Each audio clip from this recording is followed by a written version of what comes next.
Hola, para que las células se puedan desarrollar y puedan generar su efecto inmune, es importante considerar de que deben generarse a través de un tejido o un órgano. Como recordaremos en la cápsula pasada, de una célula madre hematopoyética se pueden generar dos líneas, la línea linfoide y la línea mieloide.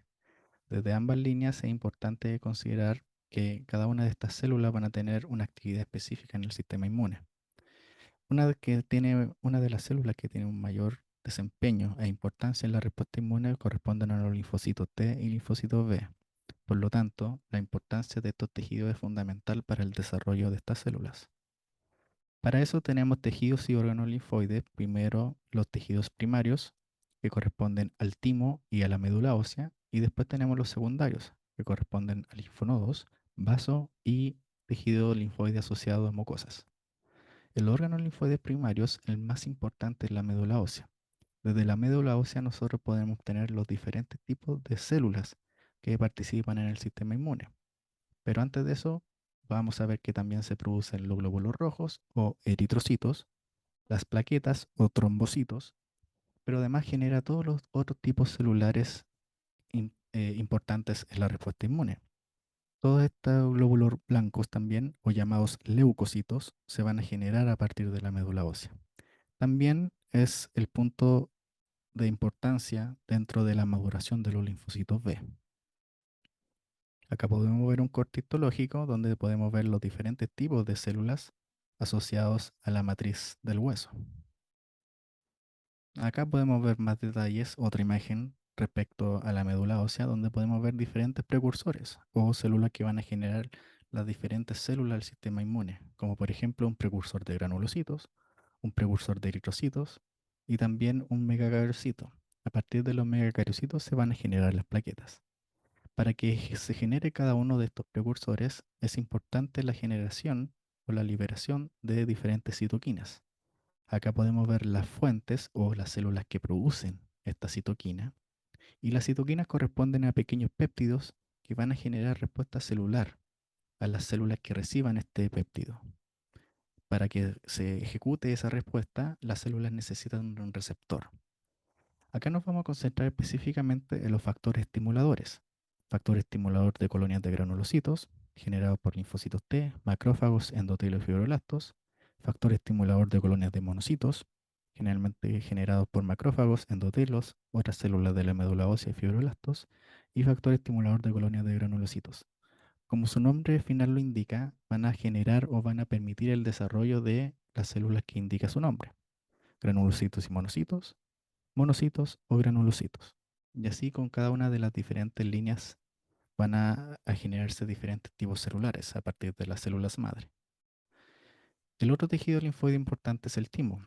El timo, acá podemos observar un corte transversal en un esquema, y este es muy importante para la maduración de los linfocitos T. Acá podemos ver un corte histológico donde podemos observar que el timo está seccionado o separado en diferentes lóbulos, en donde se puede observar claramente una corteza y una médula. La corteza es densamente más celular que la médula, por eso esa diferenciación de colores. Acá podemos ver un esquema a partir de esta imagen, donde podemos observar obviamente la gran cantidad de celularidad presente, principalmente linfocitos, y estos linfocitos van a darse generalmente una vuelta o un ciclo dentro de este órgano, donde van a pasar de la médula a la corteza y nuevamente a la médula, donde van a salir solamente los linfocitos maduros, o sea, los que ya tienen el receptor de TCR en su superficie funcional. Después existen los órganos linfoides secundarios. En estos órganos es donde los linfocitos maduros, que en este caso son vírgenes además porque nunca han tenido un contacto con un antígeno, acá en estos órganos lo van a tener para posteriormente ejercer su actividad. Los linfonodos, podemos observar acá su estructura, cómo se encuentra en un corte transversal. Generalmente por estos vasos entran las células dendríticas y por los vasos sanguíneos entran los linfocitos maduros vírgenes. Dentro de los folículos, que se observan acá, se va a generar la activación de estos linfocitos y finalmente van a poder salir a través de estos vasos los linfocitos activados y también las células dendríticas que van a buscar más antígenos para poder después presentarle a las células. Acá podemos ver con un mayor acercamiento un esquema de estos folículos, donde tienen este centro germinal con una zona oscura, muy densamente poblada por linfocitos, una zona clara, menormente celular, y después posteriormente en algunos tejidos podemos observar una zona de manto, que es una zona también muy celular, hecha principalmente de linfocitos pequeños. Como podemos observar acá, también un centro germinal con una zona muy densa celularmente, principalmente linfocitos B. Acá una zona con menor densidad y una zona que rodea a este folículo.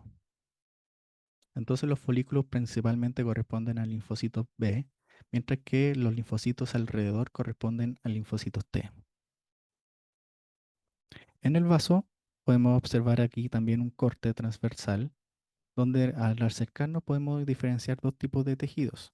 Una pulpa roja, que está principalmente conformada por glóbulos rojos y vasos sanguíneos, y una pulpa blanca. Acá nosotros nos acercamos solamente a la pulpa blanca. En la pulpa blanca nosotros podemos visualizar zonas con una gran concentración de linfocitos T. En esta zona se llama vaina linfática periarterial, principalmente linfocitos T, y también tenemos folículos, específicamente de linfocitos B. En su estructura es muy similar a a los folículos de los linfonodos, como podemos observar acá. Entonces, en esta zona tenemos el centro germinal del folículo linfoide, donde no es tan claro acá, pero también hay una zona de mayor densidad, acá abajo, de mayor densidad celular y una de menor densidad celular. Obviamente rodeado por principalmente linfocitos T. En el tejido linfoide asociado a mucosa, nosotros podemos observar acá, debajo de una mucosa, ya sea intestinal, por ejemplo, una agrupación de muchos linfocitos. Se llama tejido y no órgano porque no está encapsulado, como el vaso o como los linfonodos. Sin embargo, si ustedes observan su distribución, la distribución es muy similar también a los otros folículos que hemos visto anteriormente en otros órganos, como por ejemplo la zona oscura, densamente poblada por linfocitos B, una zona clara y también una zona de manto rodeada principalmente por linfocitos T. La importancia de los órganos linfoides secundarios es el contacto que existe entre los linfocitos T y B con los antígenos. Entonces los antígenos pueden ingresar al cuerpo y pueden ser transportados ya sea por células dendríticas que las procesan o libremente pueden ingresar a través de los vasos sanguíneos o los vasos linfáticos. Si ocurre por los vasos linfáticos, van a llegar hacia los ganglios linfáticos más cercanos y acá existirá el contacto entre los linfocitos T y B y el antígeno específico, para generar después finalmente los linfocitos T activados, que van a ser efectores, anticuerpos o de memoria.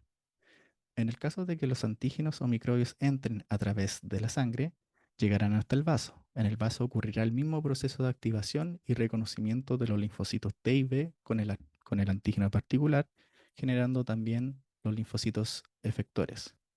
Después estos mismos linfocitos pueden dirigirse nuevamente, ya sea a través del vaso linfáticos o a través de la sangre, y llegar al tejido que está infectado.